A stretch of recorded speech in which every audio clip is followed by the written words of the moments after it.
পৃথিবীর সবথেকে ফেকুবাজ প্রধানমন্ত্রী হলো প্রধানমন্ত্রী নরেন্দ্র মোদী। এই ফেকুবাজ প্রধানমন্ত্রী ভোটের প্রচারের জন্য পশ্চিমবাংলায় এসেছিলেন। সেখানে এসে ভোটের প্রচারের সময় কি বলেছেন সেটা আগে শুনুন। मैं बचपन में जब पहली बार कोलकाता आया तो एक आकर्षण था, जरा मैं मेट्रो देखूं। বন্ধুরা, আসল কথা হলো যে কলকাতায় মেট্রো 1984 সালে চালু হয়েছিল। তখন ফেকুবাজ প্রধানমন্ত্রীর বয়স ছিল 34 বছর।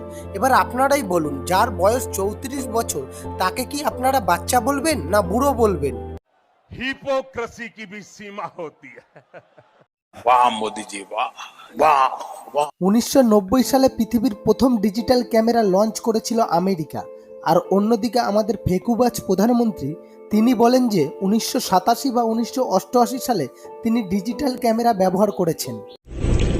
मैंने पहली बार डिजिटल कैमरा का उपयोग किया था 87-88 में शायद। वाह मोदी जी, वाह वाह वाह।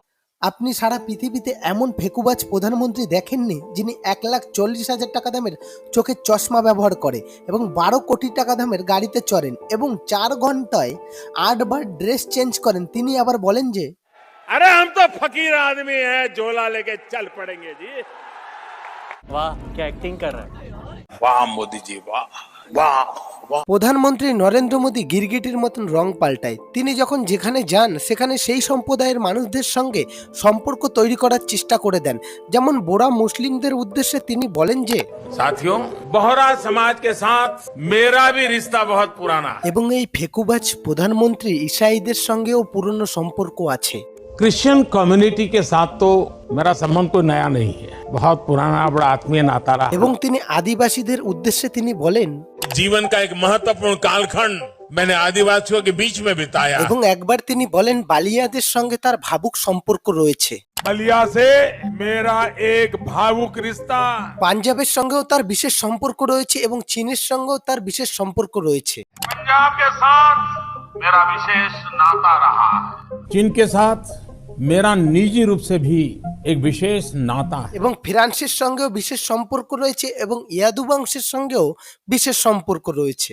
मेरा खुद का व्यक्तिगत रूप से फ्रांस के प्रति लगाव बहुत पुराना रहा है। अरे यदुवंश के साथ तो हमारा रिश्ता है, हमारा नाता है। আমাদের ফেকুবাজ প্রধানমন্ত্রী উড়িষ্যায় গিয়ে তিনি বলছেন যে উড়িষ্যাকে দেশের নাম্বার 1 রাজ্য বানাবেন। আবার কর্ণাটকে গিয়ে তিনি বলছেন যে কর্ণাটককে দেশের নাম্বার 1 রাজ্য বানাবেন। उड़ीसा को देश का नंबर 1 राज्य बना सकते हैं। कर्नाटका को पूरे देश का नंबर 1 राज्य बनाने का लिए। কথাটা বুঝতে পারছেন তো বন্ধুরা? ভোট পাওয়ার জন্য যা বলার তাই বলছে। প্রত্যেক রাজ্যে গিয়ে ইমোশনাল সম্পর্ক তৈরি করার চেষ্টা করছে। পুরো দেশে এইভাবে ইমোশনাল কার্ড খেলছে। উত্তরপ্রদেশে গিয়ে বলছেন যে যদি গরু কাটা বন্ধ করতে চান তাহলে বিজেপিকে ভোট দিন। আবার এক কেরালায় গিয়ে উল্টো কথা বলছে। কেরালায় গিয়ে বলছেন যে যদি ভালো কোয়ালিটির গরুর মাংস পেতে চান তাহলে বিজেপিকে ভোট দিন। বাহ বাহ বাহ বাহ। वाह मोदी जी, वाह वाह वाह। এবার গোয়ার কথায় আসি। অমিত শাহ 2015 সালে বলেছিলেন যে ভারতবর্ষে বিফের মাংস ব্যান করার তার সরকারের কোনো ইচ্ছাই নেই। স্টেটমেন্ট দেয়া রইল, আপনারা গুগলে গিয়ে সার্চ করে দেখতে পারবেন। আজকালকার নিউজ চ্যানেলের মতন বলবো না যে 2000 টাকার নোটে চিপ লাগানো রয়েছে, সেটা স্যাটেলাইটের সঙ্গে কানেক্ট থাকবে।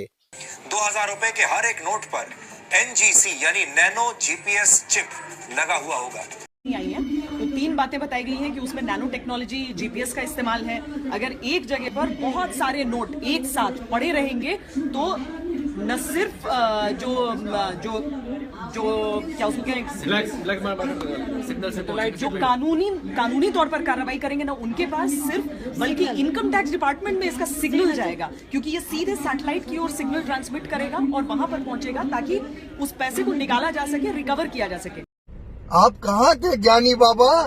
প্রধানমন্ত্রী নরেন্দ্র মোদী দেশের মানুষকে অনেক স্বপ্ন দেখিয়েছিলেন, যেমন গুজরাট মডেল, আচ্ছে দিন, কালো টাকা দেশে ফেরানো, 100 smart city, make in India, made in India, আদর্শ গ্রাম, স্মার্ট সিটি, বুলেট ট্রেন, 15 লক্ষ টাকা, স্কিল ইন্ডিয়া, মুদ্রা লোন, লুক ইস্ট পলিসি, 2 কোটি চাকরি, নারী শক্তি, বেটি বাঁচাও বেটি পড়াও, করুণা, অগ্নিবীর, আর কিছু আছে কি? আর একটা আছে, সেটা হলো যে নোটবন্দি। নোটবন্দির সময় অমিত শাহ বলেছিলেন যে এটা কালো টাকার উপরে সবথেকে বড় সার্জিক্যাল স্ট্রাইক।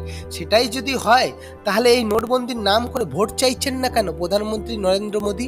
প্রধানমন্ত্রীর সেই নিনজা টেকনিক, যেখানে হিন্দু জনসংখ্যা বেশি সেখানে মুসলিমের বিরুদ্ধে কথা বলা, আর যেখানে মুসলিম জনসংখ্যা বেশি সেখানে শান্তি দূত হয়ে কথা বলা। এই ভাষণটা দিয়েছিল রাজস্থানে, যেখানে মুসলিমের বিরুদ্ধে কথা বলে হিন্দুদের কাছ থেকে ভোট পাওয়ার জন্য। इसका मतलब ये संपत्ति इकट्ठी करके किसको बांटेंगे? जिनके ज्यादा बच्चे हैं उनको बांटेंगे, घुसपैठियों को बांटेंगे। বিহারে হিন্দু মুসলিম সমীকরণ চলবে না, তার জন্য ফেকুবাজ বিহারে গিয়ে কি বলেছেন সেটা শুনুন। मैं जब तक जिंदा हूं, मैं धर्म के आधार पर इस देश को बांटने नहीं दूंगा। আলিগড়ে মুসলিমদের জনসংখ্যা বেশি, সেখানে মুসলিমদের হয়ে কথা বলছিলেন প্রধানমন্ত্রী ফেকুবাজ। कांग्रेस सपा जैसी पार्टियों ने और मुसलमानों के राजनीतिक सामाजिक आर्थिक उत्थान के लिए कभी कुछ नहीं किया।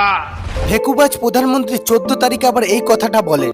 मैं जिस दिन हिंदू मुसलमान करूंगा ना, उस दिन मैं सार्वजनिक जीवन में रहने योग्य नहीं रहूंगा। वाह मोदी जी, वाह वाह। বন্ধুরা, আজকের মতন ভিডিওটা এখানেই শেষ করছি। যদি পরের পার্ট দেখতে চান তাহলে অবশ্যই কমেন্ট করে জানাবেন। সবাই ভালো থাকবেন, সুস্থ থাকবেন। জয় হিন্দ।